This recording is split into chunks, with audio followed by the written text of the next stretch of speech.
लिया हिंदू राष्ट्र का ट्रेलर, हो गई धर्म की रक्षा, हो गई अब्दुल की चूड़ी टाइट। इतनी बार बोला कि मोदी जी रहने दो, बेचारों को चैन से सोने दो, हिंदुओं को मत जगाओ। देखा ना, जैसे ही हिंदुओं की आंखें खुली चढ़ावा चोरी पकड़ी गई।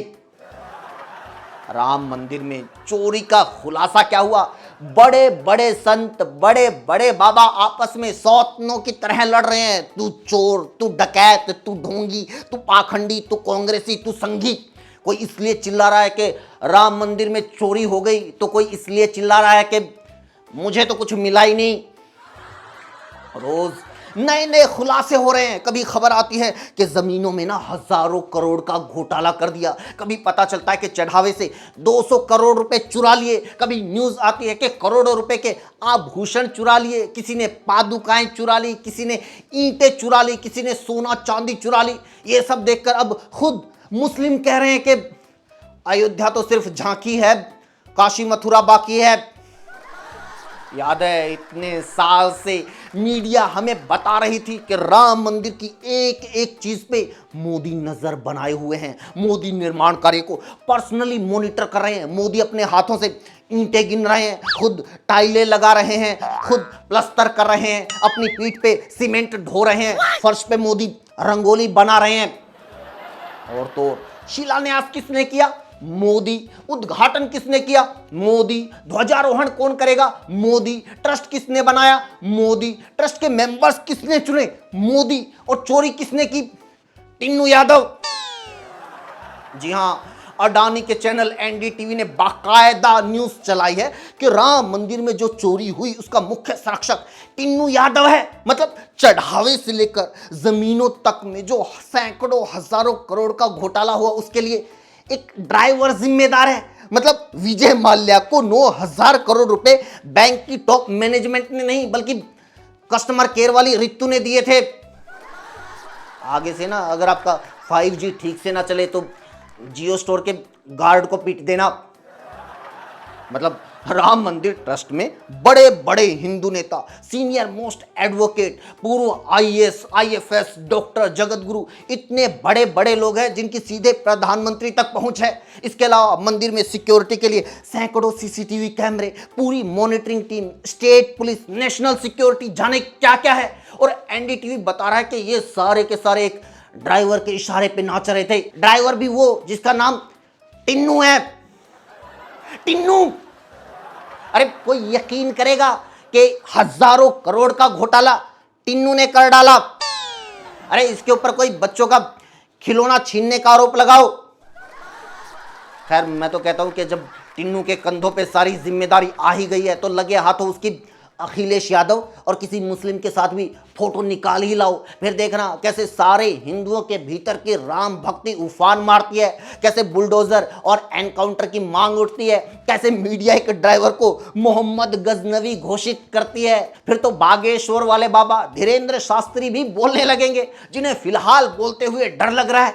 उनका कहना है कि राम मंदिर चोरी मामले में अभी सिर्फ छोटी मछलियां पकड़ी गई हैं। इस चोरी के पीछे इतने बड़े बड़े लोग हैं कि मुझे खुद डर लग रहा है कि अगर मैंने उनकी पर्ची खोल दी तो मेरी रसीद फाड़ देंगे। देख रहे हो, जो बाबा लोग गरीब मिडिल क्लास के बच्चों को, आपके बच्चों को रोज उकसाते रहते हैं कि धर्म की रक्षा के लिए आगे आओ, धर्म की रक्षा के लिए मर जाओ, मिट जाओ, उनको अपनी जान जाने से कितना डर लग रहा है। क्योंकि बाबा जी की जान है, बाबा जी की जान तो कीमती है, और आपके बच्चों की जान वो तो धूल मिट्टी है। भाई कहां से बचाएं अपने धर्म को? चढ़ावा चोर तो चढ़ावा चोर, अब तो आईफोन से भी धर्म को खतरा खड़ा हो गया है। जी हां, एक भले मानस ने बरसों के गहन अध्ययन और डीप रिसर्च के बाद इस बात की खोज करी है कि आईफोन वाली जो सिरी है वो जय श्री राम का जवाब नहीं देती। अरे वो होती ना सिरी जिसको बोलते हैं हम, हे सिरी प्लीज कॉल गडकरी। उनसे पूछो कि गाड़ी में गन्ना डालने का जो एक्सपेरिमेंट 5-10 गाड़ियों पर आराम से हो सकता था, उसके लिए 30-40 करोड़ लोगों की गाड़ियों की बुआ क्यों जवान की? ये बुआ अब रोज मैकेनिक फूफा से मिलने के लिए जाती है, उसका खर्चा कौन देगा? चंपत राय। मैं बता रहा था कि इन भाई साहब ने बताया कि आईफोन वाली जो सिरी है वो अस्सलाम वालेकुम का जवाब तो देती है, लेकिन जय श्री राम का जवाब नहीं देती। बताओ, बेचारी छोटी सी सिरी वो भी लव जिहाद की शिकार हो गई। ये देखने के बाद भाई कई कट्टर हिंदुओं का कहना है कि हमें ना आईफोन का बायकॉट करना चाहिए। भाई सही बात है, मैं भी बायकॉट करने के लिए तैयार हूं, बस मुझे कोई आईफोन दिलवा दो। नमस्कार दोस्तों, स्वागत है आपका रिपोर्टर के महेंद्र सिंह शो में। आज के शो में हम चढ़ावा चोरी के बाद दिल्ली के स्वास्थ्य घोटाले की बात करेंगे। कसम से बोल रहा हूं, अगर ऐसा घोटाला किसी नॉन बीजेपी रूल्ड स्टेट में होता, वहां पर किसी और पार्टी की सरकार होती, तो सारी मीडिया स्वास्थ्य मंत्री, मुख्यमंत्री, पूर्व मुख्यमंत्री, यहां तक कि नेहरू तक से इस्तीफा मांग रही होती। लेकिन मामला बीजेपी सरकार का है तो सारी मीडिया इसे ऐसे इग्नोर कर रही है, ऐसे इग्नोर कर रही है जैसे शादी के बाद लड़की अपने एक्स को, अरे ये कौन है, इसको तो मैं जानती नहीं, बस इससे तो ऐसे ही 2-4 बार कैजुअल मुलाकात हुई थी ओयो में। रेखा गुप्ता जी की सरकार ने हेल्थ डिपार्टमेंट में दवाई और उपकरण की खरीद में 650 करोड़ का घोटाला कर दिया। अरे तो क्या हुआ सौरभ जी, हिंदुओं की सरकार ने हिंदुओं के पैसे का घोटाला कर लिया तो आम आदमी पार्टी को क्यों मिर्ची लग रही है? अरे ये 650 करोड़ जैसे तैसे किसी हिंदू के घर में ही गए होंगे, खर्च तो इसी हिंदू राष्ट्र में होंगे, तो इससे किसी को क्या प्रॉब्लम है? अरे मोदी जी ने सेशल्स को $175 मिलियन यानी 1600 करोड़ रुपए दे दिए। बताओ, इससे किसी हिंदू को क्या मिला? ये इंग्लिश का होमवर्क ये ले जाओ बेटा, घर जाकर इसकी स्पेलिंग ठीक कर लेना। पोर्टेबल एक्सरे मशीन जो 10 लाख रुपए की आती है वो 33 लाख रुपए की खरीदी। हाँ तो इसमें घोटाला क्या हुआ? ये तो अमीरी हुई। अमीर लोग करते हैं ऐसा, 220 रुपए का सामान खरीद के 500 रुपए का नोट पकड़ा देते हैं। अरे कोई बात नहीं, छुट्टा अपने पास रखो। वैसे भी ये जो 10 लाख रुपए की एक्सरे मशीन होती है, इसमें सिर्फ नॉर्मल एक्सरे होता है। इससे सिर्फ ये पता चलता है कि आपकी हड्डी में कोई फ्रैक्चर, अंदर कहीं कोई सूजन, कोई इन्फेक्शन, ट्यूमर, कैंसर, टीबी है या नहीं। लेकिन 33 लाख रुपए में जो दिल्ली सरकार ने मशीन खरीदी है, वो दिल का एक्सरे करके बता देती है कि आपके दिल में मोदी है या नहीं। और अगर मोदी नहीं है तो आपके लिए सरकारी अस्पताल में कोई जगह भी नहीं है। भाई सच्ची, अभी कुछ दिन पहले इसी मशीन से सुनील शेट्टी ने एक्सरे करवाया था। ये देखो, अरे खुद मोदी जी ने इसी मशीन से एक्सरे करवाया। ये देखो, इतनी बड़ी मात्रा के अंदर ओआरएस खरीदे, 50 लाख ओआरएस के पैकेट खरीदे। मतलब अगर 2 करोड़ की आबादी है तो हर चौथे आदमी को ओआरएस पिला दिया इन्होंने। ये लो, अब आप पार्टी वालों को इस बात से भी दिक्कत है कि दिल्ली की सारी जनता को सरकार ओआरएस क्यों पिला रही है? अरे ओआरएस तो पिलाना ही पड़ेगा, क्योंकि रेखा गुप्ता जी जब से सीएम बनी है वो ऐसे ऐसे काम कर रही है कि पूरी दिल्ली को दस्त लगे हुए हैं।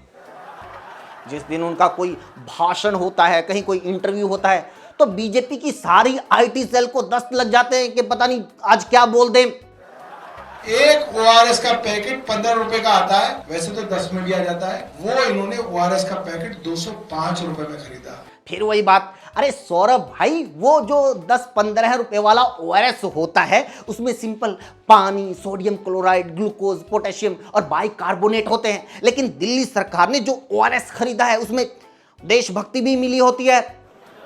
यूथ मीडिया टीवी की ये वीडियो आपने देखी ही होगी।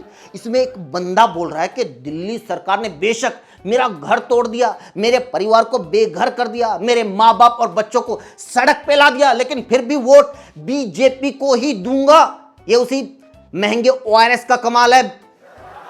150 रुपए की चादर इन्होंने 450 रुपए की खरीदी। 15,000 बेड्स के लिए इन्होंने 16,66,000 बेडशीट खरीदी। 200 बेड के अस्पताल को जबरदस्ती कह रहे 20,000 बेडशीट ले जाए यहां से। यानी हर एक बेड के लिए 100 चादर।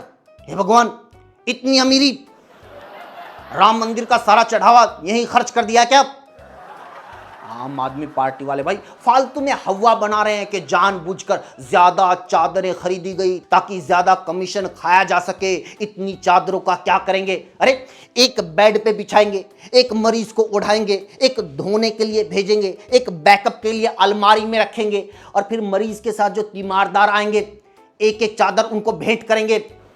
आपने देखा होगा वो सरकारी कार्यक्रमों में मेहमानों को शॉल भेंट करके स्वागत किया जाता है, इसी तरह सरकारी अस्पताल में चादर भेंट करके स्वागत करेंगे। सोचो अगर एक मरीज से पूरे दिन में मिलने के लिए 10 लोग भी आए तो भाई इस हिसाब से 100 चादरें तो 10 दिन में ही खत्म हो जाएंगी। बताओ 11वें दिन मरीजों को क्या उठाएंगे? राघव का चड्डा। इसी के साथ वीडियो में इतना ही दोस्तों। कैसे लगी कमेंट करके ज़रूर बताइए और लोगों तक पहुंचाइए, वीडियो को शेयर कीजिए। हमारी जो 2 पिछली वीडियो है उनके व्यूज़ बिल्कुल ना के बराबर आए हैं। अगर आपने नहीं देखे तो प्लीज़ जाकर देखिए, आपको पक्का पसंद आएगी। जुड़ने के लिए चैनल को ज़रूर सब्सक्राइब कीजिए, हमें इंस्टाग्राम के ऊपर भी ज़रूर फॉलो कीजिए। Thank you so much.